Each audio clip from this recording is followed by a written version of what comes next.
फैसला आबाद के वाक़या के बाद ये पहली मरतबा मैं लिख रहा हूँ किसी भी ऐसे वाक़या पर, क्योंकि पहले मैं अनजान था, ना चीज़ों का इतना इल्म था, ना इन तफ़र्क़ों का इतना इल्म था कि हमारे लोगों के साथ रखा जाता है। मैंने सुना तो था ऐसा होता है, लेकिन कभी आँखों से नहीं था देखा, और अभी भी मैंने शायद आँखों से नहीं देखा, सिर्फ़ फेसबुक पोस्ट और कुछ लोगों ने मैसेजेस पे पिक्स मुझे सेंड किए हैं, जिसकी वजह से बहुत ज़्यादा दुख से भरा हुआ दिल है मेरा।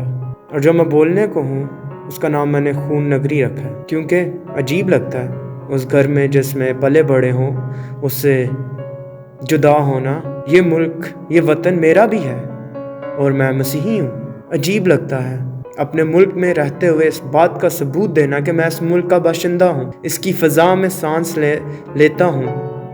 ना छीनो ये हक मुझसे जीने का जो खुदा ने है मुझे दिया। अजीब लगता है अपनी शनाख्त बार बार करवाना, और इसी मुल्क की मिट्टी मेरी मिट्टी है और इस मुल्क का पानी भी मेरा है। बहुत ज़्यादा अजीब लगता है जब ऐसे होता है। ऐसे लगता है जैसे हम इस मुल्क के हैं ही नहीं। फिर जी करता है जा बसूं वहाँ जहाँ दरिंदे ना हो तो इंसानी दरिंदा ना हो, वरना मुझे भी बनना होगा दरिंदा, जिंदा तो रहना है फिर ऐसे ही सही। यूं ही एक इल्ज़ाम और लगाकर और साजिश में आप एक बस्ती को जला देते हैं, जहाँ ना तहकीक की गई हो, ना तफ्तीश की गई हो, और ऊपर से सबूत ऐसे दिए जाते हैं जो कि नाक़िस हैं। क्या हम लोग पागल हैं या हमारे पास दिमाग नहीं है सोचने के लिए? ऐसी हरकत करने के बाद मैं अपना नाम और पता और तस्वीर और शनाख्ती कार्ड नंबर वगैरह सब कुछ लिख कर किसी जगह छोड़ दूं और बोलूं कि ये मैंने किया है, और जिसका नतीजा मुझे पता है कि नहायत ज़्यादा इबरतनाक है। मैं ऐसी हरकत क्यों करूँगा? फिर आपको क्या लगता है ये साजिश है? जी, ये साजिश है। क्या हम पागल हैं? आप क्या चाहते हैं हमसे? क्या आप हमारे खून के प्यासे हैं? कब तक ये जुल्म करोगे हमारे साथ? कब तक मेरी बहनों और माँओं के साथ बेहुरमती करोगे? कब तक उनकी इज्जत को पामाल करोगे? कब तक स्कूल और कॉलेजेस में हमारे साथ तफरीक रखोगे? मेरी आंखें और जहन सुन हो गया जब मैंने वो तस्वीरें देखी जिनमें माँ और बच्चे खेतों में बैठे हुए थे, हालांकि उनके अपने घर थे।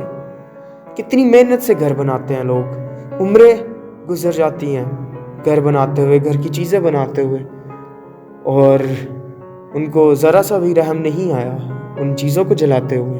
ये तो शुक्र है कि उनके हत्थे कोई इंसान नहीं चढ़ गया, वरना उसको भी ना छोड़ते। ना पुलिस ने कुछ किया, ना किसी और ने कुछ किया। ये किधर का इंसाफ है? और कहते हैं कि कानून की हुकूमत है। अगर तुम्हें ही हमारी शनाख्त बनानी है तो बनाओ, और फिर बताओ हमारी शनाख्त भी है और हैसियत भी है और पहचान भी है। तुम क्या चाहते हो हम क्या करें? मरे या जिए? लगता है तुम खुदा हो या फ़िरौन हो। मार डालते हो छोटी बच्चियों को और कैसे आराम से जीते हो और कैसे सांस लेते हो। मैंने तो ऐसा इंसान नहीं देखा। दिल मेरा खुश्क है, कुछ राह ही नहीं जाहिर करने को। सब कुछ सफ़ेद बादल और काले बादल की तरह अयां है। जुल्म करते हो, जुल्म के कारिंदे हो, ढूंढते हो गली कूचों बाजारों में, नहीं मिलेगा, सब कुछ खाली पड़ा है इन आबादी के बाजारों में। खुद पे नज़र डालो, खुद पे ही पाओगे जुल्म के कारिंदे हो तुम। जिस देश में बिनते हवा की चादर दाग से मैली हो। ये जितना भी काम हुआ, जितनी भी बात हुई, सब कुछ एक इल्ज़ाम की वजह से, और एक शख्स ने आके बताया, और उस शख्स की बात की तफ्तीश किए बगैर आपने इतना सब कुछ कर दिया। ये कैसे मुमकिन हो सकता है? अगर यही आपका मोहल्ला होता और आपके मोहल्ले में इस तरह से आग लगाई जाती तो आप चैन से बैठते? नहीं। मैं तो उन नौजवान लड़कों और उन मर्दों के बारे में सोच के हैरान होता हूँ, उन्होंने सब्र का पैमाना किस तरह से पकड़ा हुआ था। यहाँ तो वो डरते थे, यहाँ वो सब्र करते थे। अगर मेरे घर में मेरे साथ ऐसे होता, मैं तो आराम से ना बैठता, मैं तो पागल हो जाता, मैं तो कुछ कर डालता, लेकिन करता ज़रूर। लेकिन ये मसीहों की हिम्मत है कि वो हमेशा ही से चुप रहे हैं। लेकिन ऐसे तो नहीं चलेगा। ये वो मुल्क है, ये वो दुनिया है जिधर अब हक है हर एक को जीने का।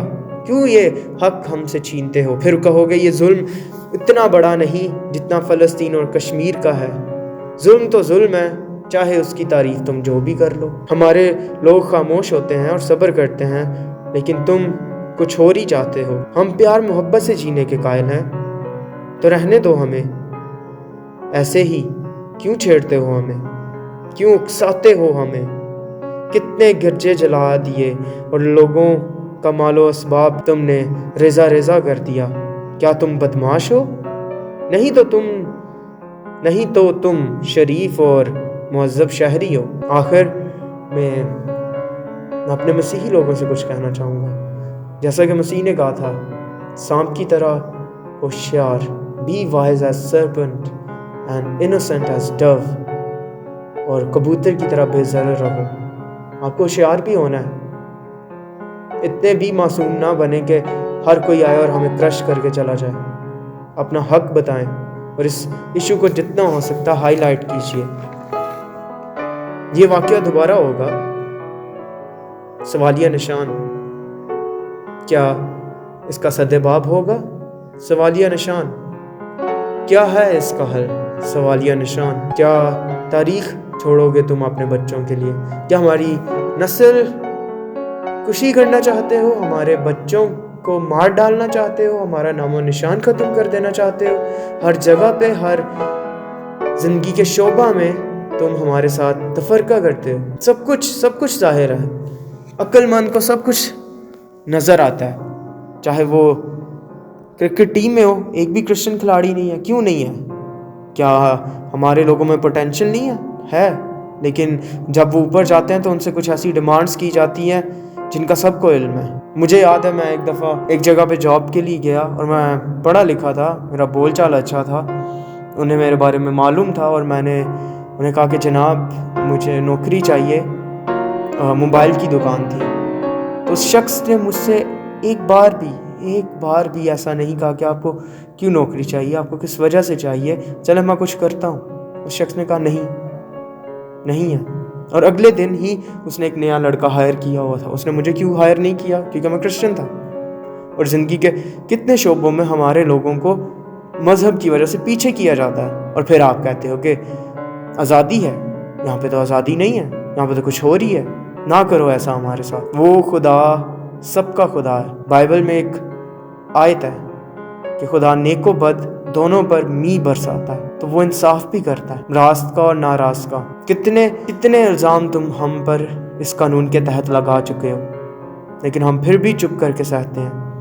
کتنے لوگ ہیں جو ترقی کرتے ہیں، اکنامکلی گرو کرتے ہیں، تم لوگ حسد میں آ کر ان پر الزام لگاتے ہو، ان کے بزنس ان سے چھین لیتے ہو، ان کی جائیداد ان سے چھین لیتے ہو۔ کیا تمہارے پاس اور کچھ حل نہیں ہے؟ بڑے کم ظرف ہو تم اگر اس قانون کا استعمال اس طرح سے کرتے ہو۔ کم ظرف بھی وہ ہوتے ہیں جس کے پاس ظرف ہوتا ہے۔ اور بات اتنی ہے کہ اس کے بارے میں کچھ کرنا ہوگا، ایسے نہیں چلتا۔ تہذیبیں، ثقافتیں ایسے نہیں بنتی۔